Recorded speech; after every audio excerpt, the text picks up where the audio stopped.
The plasma round missed Corporal Danny Kovac's head by 3 inches, close enough that he smelled the ionized air and felt his teeth vibrate. Contact!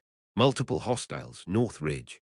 Sergeant First Class Maria Santos dropped behind the crashed supply hauler, her rifle already spitting suppressive fire into the purple-hazed tree line. Fucking Ravaks! Thought this sector was clear. Kovac hit the dirt and scrambled toward what passed for cover on this miserable rock, a cluster of crystalline formations jutting from the rust-colored soil like broken teeth. His heart hammered against his body armor as he brought his rifle up, scanning for targets through the scope. The mining colony of Veritas 3 had been a milk run 6 hours ago, a routine patrol to check on the civilian contractors extracting rare earth elements for the coalition. Now it was a goddamn slaughterhouse. How many? Private First Class Tommy Reyes shouted from somewhere behind a burning prefab structure, his voice cracking with the kind of fear that made men do stupid things. Enough to ruin our whole day. Santos fired again, her rounds sparking off the metallic hide of something big moving through the alien foliage. Rodriguez, get on that comm tower and call for extract. Tell command we've got Ravak's shock troops and they're not here for the scenery. Specialist Brian Rodriguez was already sprinting toward the communication array, his legs pumping like pistons. The kid from Houston had wanted to be a mechanic, not a soldier, but the Earth Defense Force didn't care much about preferences these days. Not since humanity had joined the Galactic Coalition and discovered that the universe was far more dangerous than any science fiction writer had ever imagined. Kovac squeezed his trigger, 3-round burst, sent a mass on a Ravak's warrior that had broken from the tree line. The insectoid alien stood nearly 8 feet tall on 4 powerful legs, its chitinous exoskeleton the color of old blood. 2 arm-like appendages clutched a plasma cannon that looked like it had been stolen from a starship weapon mount. The creature's compound eyes reflected the muzzle flash as Kovac's rounds punched through its thorax. It went down hard, mandibles clicking in death. Good shooting. Private Lisa Nguyen yanked the pin from a fragmentation grenade and hurled it over the hauler. The explosion sent 3 more Ravaks tumbling backward in pieces. There's too many. We need air support. Air support's 20 minutes out. Rodriguez's voice crackled over the squad net from his position at the comm tower. Nearest gunship is pulling extraction on a science team 3 sectors over. We're on our own, Santos cursed in Spanish, something creative involving the Ravax's mother and a plasma furnace. She popped up long enough to drop another hostile, then ducked as return fire chewed chunks from the hauler's armored hull. Fall back to the mining facility. The Greshnik workers are still inside. We can't let these bugs get to them. The Greshnik. Right. The whole reason they'd been assigned this detail in the first place. The 4-armed, blue-skinned miners had been working this colony for 2 years, peacefully extracting resources for the war effort. They were allies, friends even, despite looking like something out of a fever dream. Kovac had shared drinks with a few of them last week, tried their fermented fungus beverage, and immediately regretted it. Good people, if you could call them people. Moving. Nguyen broke from cover, zigzagging toward the facility's reinforced doors. Kovac laid down covering fire, his rifle bucking against his shoulder as he walked rounds across the advancing Ravak's line. The bugs were getting bolder, rushing forward in coordinated groups that spoke of military training and tactical doctrine. These weren't raiders or pirates. This was an invasion force. Reyes made his move next, vaulting over a cargo container and landing in a crouch beside Nguyen. Why are they even here? Intelligence said the Ravaks were 3 sectors away, fighting the Thorax Compact. Intelligence can kiss my ass. Santos put down 2 more hostiles with clinical precision, her movements economical and deadly. 20 years in the force, most of it in combat zones, had made her the best soldier Kovac had ever served with. They're here, they're pissed, and they're coming for those miners. Now move your feet before I move them for you. Kovac was halfway to the facility when Rodriguez screamed. The sound cut through the battle noise like a knife, sharp and terrible and wrong. Kovac spun to see the specialist thrashing on the ground near the comm tower, a Ravak's shock trooper standing over him. The alien had pinned Rodriguez with one of its forward legs, The serrated edge pressed against his chest hard enough to crack the armor plating. The creature's mandibles spread wide, revealing rows of smaller, grinding mouthparts that glistened with digestive enzymes. No! Nguyen was already moving, but Kovac was closer. He didn't think. Thinking got you killed. He just ran, his legs burning as he closed the distance. The Ravak saw him coming and swung its plasma cannon around, but Kovac was already diving low, his knife clearing its sheath in one smooth motion. He hit the ground in a slide, the rust-colored dirt spraying up around him as he passed under the alien's weapon. The combat blade, forged from carbon-titanium alloy and monomolecular edged, punched through the softer joint where the Ravax's leg met its body. The creature shrieked, a sound like metal grinding on metal, and stumbled backward. Kovac rolled to his feet and emptied half a magazine into its face. The Ravax dropped like a puppet with cut strings. Rodriguez wasn't moving. Blood leaked from between the plates of his armor, dark and too much. Kovac grabbed the specialist's harness and started dragging him toward the facility, his rifle dangling from its sling and slapping against his leg with every step. "Stay with me, Brian. Stay with me." He could hear his own voice, could hear the desperation in it, but Rodriguez's eyes were already glazing over. The kid from Houston who wanted to be a mechanic was dying on an alien world 1,000 light years from home, and there wasn't a damn thing Kovac could do about it. Santos appeared beside him, firing one-handed while she grabbed Rodriguez's other arm. Together, they hauled him toward the facility doors, which were already sliding open. A Greshnik worker, Kovac recognized him as Throlnak, the shift supervisor, stood in the opening, his four arms beckoning frantically. "Hurry, hurry, the defensive grid is charging." Throlnak's voice came through a translator unit clipped to his work harness, the words slightly out of sync with his alien mouth movements. They made it through the doors with seconds to spare.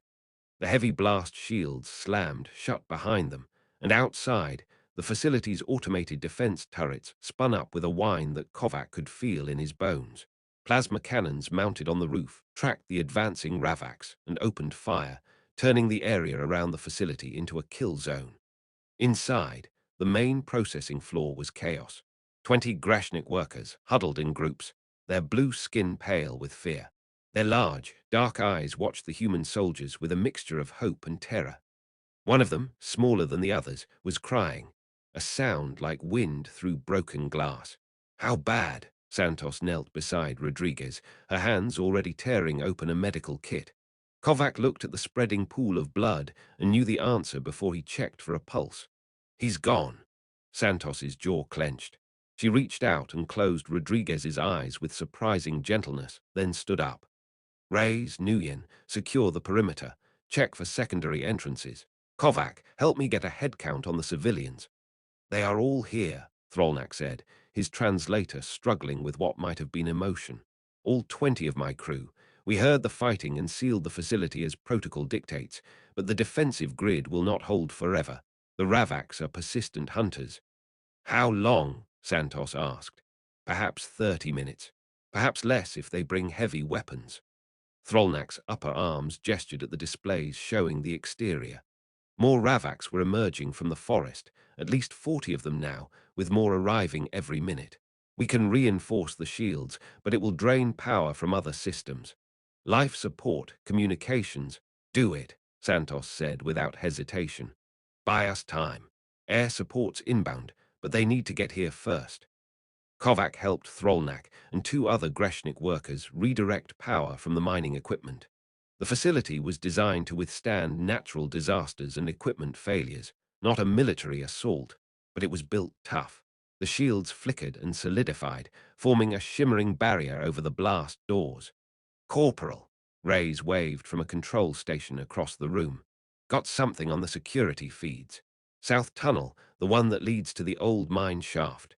Movement." Kovac jogged over and studied the grainy display. Shapes moved in the darkness, too low to the ground to be Ravak's shock troopers. Then one of them passed close to a maintenance light, and his blood went cold. "Infiltrators," he said quietly. "Small ones. They're in the tunnels." Santos swore again, more creatively this time. The Ravaks used infiltrators for breaching operations, sending the smaller, more agile members of their species through tight spaces to sabotage defenses from the inside. If they reached the facility's power core, the shields would drop and the shock troopers would pour through. How many? 8, maybe 10. Kovac zoomed in on the feed. Moving fast, too. They'll be at the junction in 5 minutes. All right. Santos checked her rifle, ejected a partial magazine, and slammed in a fresh one. Rays, Nguyen, you're with me. We're going into those tunnels, and we're going to make those bugs regret the day they decided to evolve opposable thumbs. What about me? Kovac asked. You stay here, protect the civilians. If we don't make it back, you hold this position until extract arrives. Santos met his eyes, and he saw the calculation there. She was planning for the possibility that none of them were walking out. Understood, understood, Sergeant. Santos nodded and headed for the tunnel access, Reyes and Nguyen falling in behind her. They disappeared into the darkness, their helmet lights bobbing like fireflies. Kovac turned back to Throlnak. Get your people into the secure storage area, he said. Double doors, reinforced walls. If things go sideways, you seal yourselves in and don't come out for anything. What about you? Throlnak asked. Kovac checked his remaining ammunition. 3 magazines plus the one in his rifle. Not great, but enough. I'll be fine. Just go. The Greshnik workers filed into the storage area with surprising speed, their multiple arms carrying equipment and personal belongings. The small one who'd been crying clung to Throlnak, who stroked its head with a lower hand while using his upper hands to input security codes. The door sealed behind them with a solid clunk. For a moment, the facility was quiet. Kovac could hear the hum of machinery, the distant thunder of the defense turrets outside, the rasp of his own breathing. He positioned himself behind a structural support beam that offered a clear view of both the main doors and the tunnel entrance Santos had taken. Then he waited. The shooting started 3 minutes later. The sound echoed up from the tunnels, muffled but unmistakable. Rapid bursts of rifle fire, the higher-pitched crack of Ravak's plasma weapons, someone shouting. Kovac's finger tightened on his trigger, but he forced himself to stay put. His job was here, protecting the civilians, no matter what happened down there. The firefight lasted 90 seconds that felt like 90 years. Then silence. Kovac's comm crackled. Kovac, you copy. Copy, Sarge. What's your status? Infiltrators are down, but we've got a problem. Santos's voice was tight with pain. Reyes took a plasma round to the leg. It's bad, real bad. We need to fall back, but he can't walk. I'm coming. Negative. You stay on those civilians. We're bringing him up now, but it's going to take time. A pause, filled with the sound of labored breathing. Danny, if we don't make it back in the next 10 minutes, you need to seal the tunnel. Don't let anything through. That's an order. Sarge, that's an order, Corporal. The comm went dead. Kovac stared at the tunnel entrance, his mind racing. Reyes was a kid, barely 20, a farmer's son from Iowa who joined up because he believed in something bigger than himself. Nguyen was engaged to a teacher back on Earth, had shown Kovac pictures of the ring he'd bought. Santos was the best soldier he'd ever known, the kind of person who made you believe humanity had a chance in this crazy galaxy. He couldn't leave them down there, but he also couldn't leave 20 innocent civilians unprotected. The decision was made for him when the main blast doors shuddered. The defensive turrets had stopped firing, which meant either the Ravaks had destroyed them or they'd found a way to disable the power grid. Through the security feeds, Kovac saw shock troopers massing for a breach. They had a portable plasma cutter now, a massive thing carried by 4 of them, already burning through the shields. 2 minutes, maybe 3, before they were inside. Kovac keyed his comm. Sarge, we're out of time. They're breaching the main doors. Copy that. Santos's voice was steady now, calm in the way that people get when they've accepted the worst. Danny, listen to me. You get those Greshnik out through the emergency tunnel on the east side. There's a service hatch that leads to the surface about half a click from here. Take them and run. What about you? We're going to slow these bastards down. Buy you the time you need. A pause. It's been an honor serving with you, Corporal. Sarge, no. That's not a request. Now move your ass. The blast doors exploded inward in a shower of molten metal. Ravak's shock troopers poured through the gap, their plasma weapons lighting up the facility like a strobe. Kovac fired, dropping the first two through the door, but more came behind them. Always more. He fell back toward the storage area, laying down suppressive fire, changing magazines on the move. His rounds found targets, Ravaks going down in sprays of alien blood, but they kept coming. One of them got close enough that Kovac could see his reflection in its compound eyes before he put a 3-round burst through its head. Then Santos, Reyes, and Nguyen emerged from the tunnel, and Kovac understood what they'd decided. Reyes wasn't looking good. He was strapped to an automated cargo dolly, his rifle welded to his good hand with emergency sealant, magazines and grenades piled around him. His face was grey with blood loss, but his eyes were clear. He gave Kovac a weak smile. "Get them out, Danny," Ray said. "I got this." "Tommy, go." Santos grabbed Kovac's arm and hauled him toward the storage area. Nguyen was already pounding on the door, shouting for Throlnak to open up. Behind them, Reyes activated the dolly which sent him racing toward the mass of Ravaks. He was screaming, actually screaming, a wordless battle cry that echoed off the walls as he opened fire. The grenades went off 3 seconds later, taking Reyes and at least a dozen Ravaks with him. The explosion shook the facility, brought down part of the ceiling, and bought them the precious seconds they needed. Throlnak opened the door. Santos shoved Kovac through, then Nguyen, then started herding the Greshnik workers toward the emergency tunnel. "Move!" They ran through darkness, the blue-skinned aliens surprisingly fast on their multiple legs. Kovac brought up the rear, his rifle trained back the way they'd come. He could hear the Ravaks pursuing, hear their clicking mandibles and the scrape of their armored legs on stone. The emergency tunnel angled upward, steep enough that Kovac's legs burned with the effort. One of the Greshniks stumbled, and Nguyen caught them without breaking stride, practically carrying them the last 100 meters. The service hatch was old, corroded, and Throlnak had to slam it 3 times with a heavy tool before it opened. Daylight poured in, beautiful, terrible daylight.